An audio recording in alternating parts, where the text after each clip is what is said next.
It's indeed a privilege for me to be present amidst you on this happy occasion of 45th convocation of this prestigious institute. I congratulate the young boys and girls who are receiving their degrees and medals today. You are the worthy product of a great institution which originated in the friendship, rapport and mutual respect of two great statesmen of contemporary period and of two great democracies, our first Prime Minister, Pandit Jawaharlal Nehru, and 35th President of the United States of America, John Fitzgerald Kennedy. In Pandit Jawaharlal Nehru's vision, institutions of higher learning must combine humanism and science, and I am very happy to see that IIT Kanpur has lived up to Panditji's expectation and vision in several ways. IIT Kanpur revolutionized engineering education in India by ushering in science-based engineering. At the same time, it has placed great emphasis on humanities and social sciences by making them an important part of its undergraduate's curricula. 50 years is but a short time for an institution of higher learning.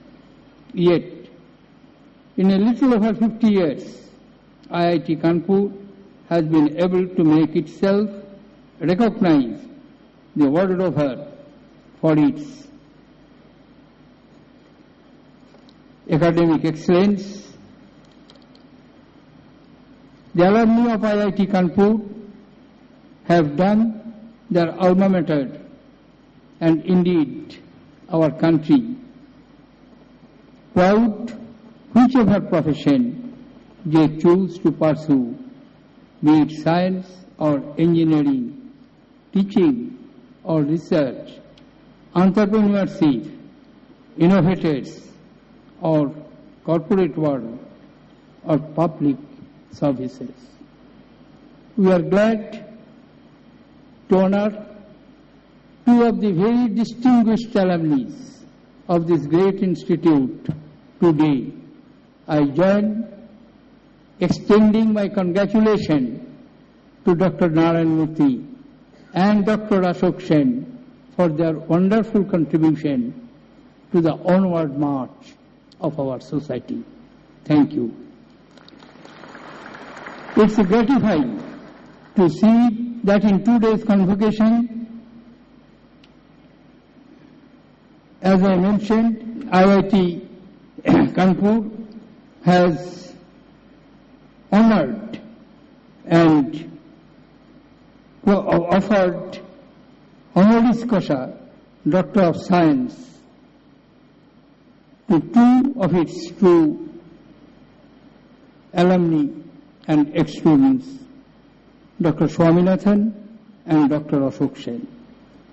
My young friends, for a number of years now, you have intensely completed among yourselves, worked very hard individually, and again as individuals, you have faced successfully in the onerous academic challenges that your worthy professors had posed for you.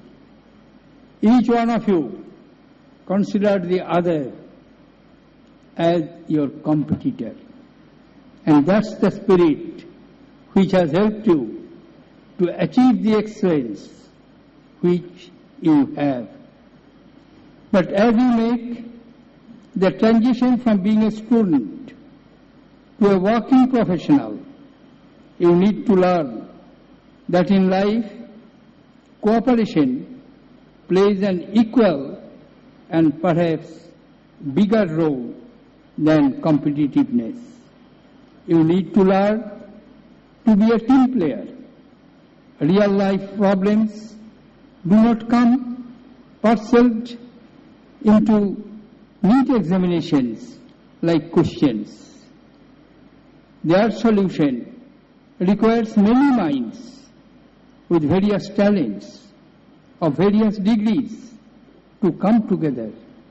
To play your role effectively in such a team, you need to have sympathy for viewpoints different from yours, respect, understanding, and even tolerance for your colleagues, and a certain sense of humility, so that you are able to see problems as they are, rather than as the problems should be as per your desire. I have no doubt that each one of you will excel in whichever career you choose to pursue, and each one of you will lead a life of relative affluence. I sincerely hope that you will never give in ostentation and will retain a sense of empathy for those countrymen of yours who are still burdened with hunger, poverty, disease, and depressed living conditions. They too are proud of your achievements. They too have contributed in their own way in making this great institution whose proud alumni you have become from today. I do hope that you will seize every opportunity in your professional life to help solve problems of hunger, malnutrition, disease. In this aspect, too, you can learn from your alma mater. I am very happy to see that in recent years, IIT Kanpur has associated itself with a number of projects which are potentially of great benefit to the citizens of our country. Management plan of National Ganga River Basin, solar energy initiatives, systems for train tracking and safety for the Indian Railways, and zero-discharge toilet technology, which I am told was a great success in the recently conducted Mahakumbh Mela in Allahabad. I draw your attention to the advice which has descended from our father of nations, Mahatma Gandhi, who said once, and I quote, "Literary education is of no value if it is not able to build up a sound character," unquote. In the national context of today, particularly rising incidents of violence against women and children not only calls for effective steps for their safety, but also introspection at the loss of values. As a nation, we shall have to own this introspection. We must resurrect and practice in our daily life the 9 essential civilizational values which have been spoken by our great teachers from the ancient time till today. Love for motherland, compassion for all, performance of duty, tolerance for pluralism, respect for women, honesty in life, self-restraint in conduct, responsibility in action, and finally, discipline. My young friends, our developmental model envisages higher sustainability and inclusive growth. To meet these goals, we have to enable science, research and innovation to play a leading role. Today, innovation is not merely an extension of science and technology, but an important factor for development. For India, it became a knowledge powerhouse. Promotion of basic research and innovation and development of cutting-edge technologies are essential if we want to occupy our rightful place in the high table of international order. There is need to speed up the process of discovery, diffusion and delivery of technological solutions. I am happy that IIT Kanpur is in the forefront of research in many fields like nanotechnology, telecommunications, space, laser, material science, archaeology, and cultural resource management. Its focus on undergraduate research is a novel initiative that would help develop a culture of research, which we need badly. It is noteworthy that 10% of its students obtain a doctoral degree. The decade of 2010-20 has been declared the decade of innovation in our country. We have formulated the Science, Technology and Innovation Policy this year for an innovation-led development. This policy emphasizes the need to right-size our expenditure on research and development by encouraging greater private sector participation. It calls for an ecosystem where innovation actively thrives, knowledge partnerships forged and resources leveraged for greater investment in innovation. The policy underlines the need to adopt a people-centric approach to make innovations relevant to the common citizens.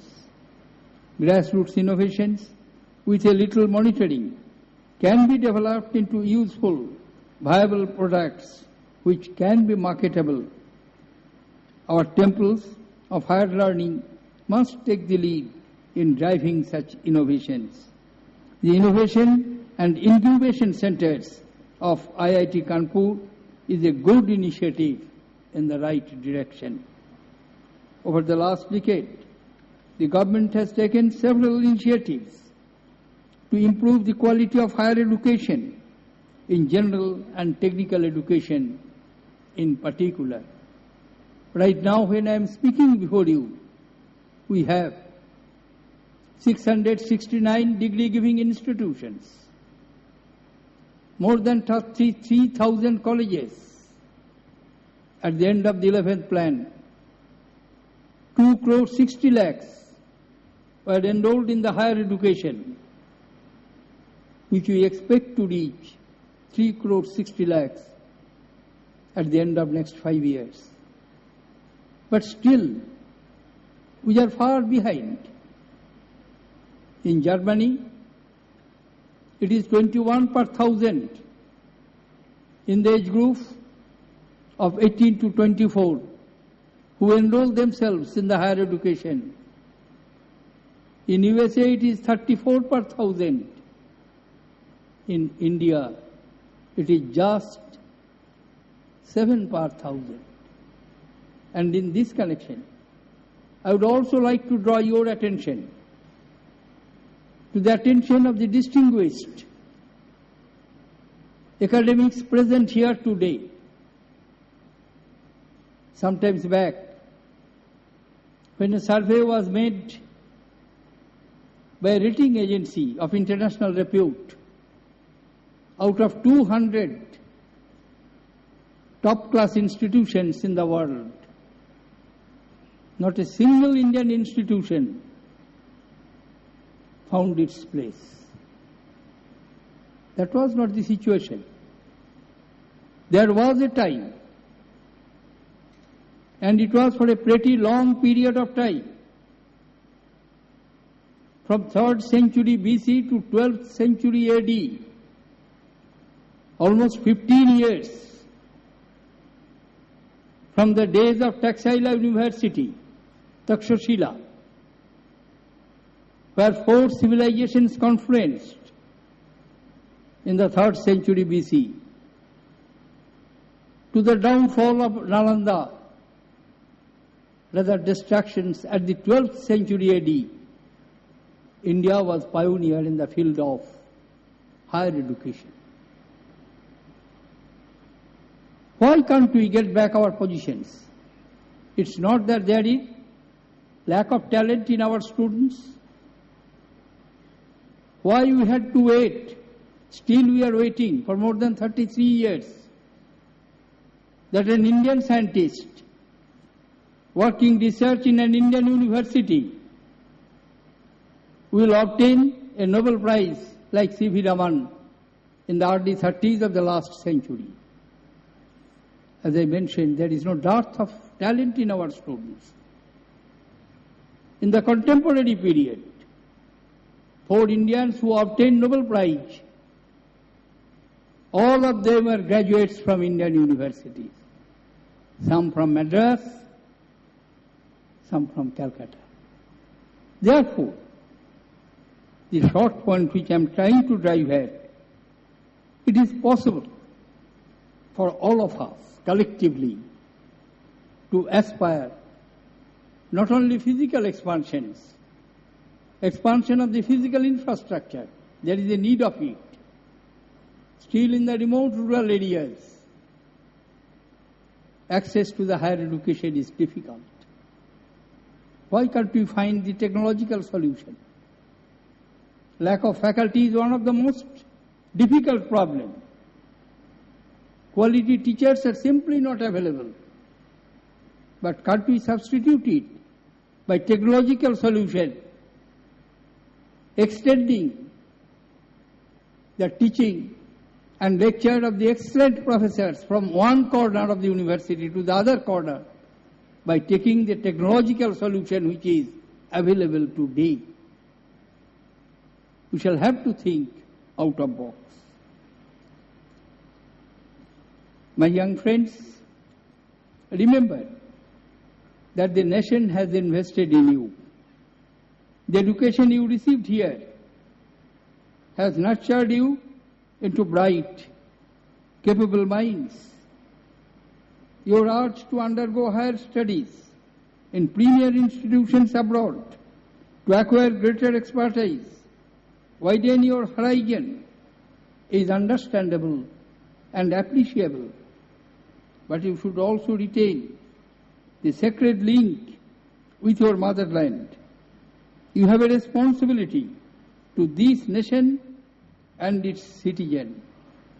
Remain engaged with the problems of the country, with our beautiful, complex, complicated, and sometimes noisy democracy.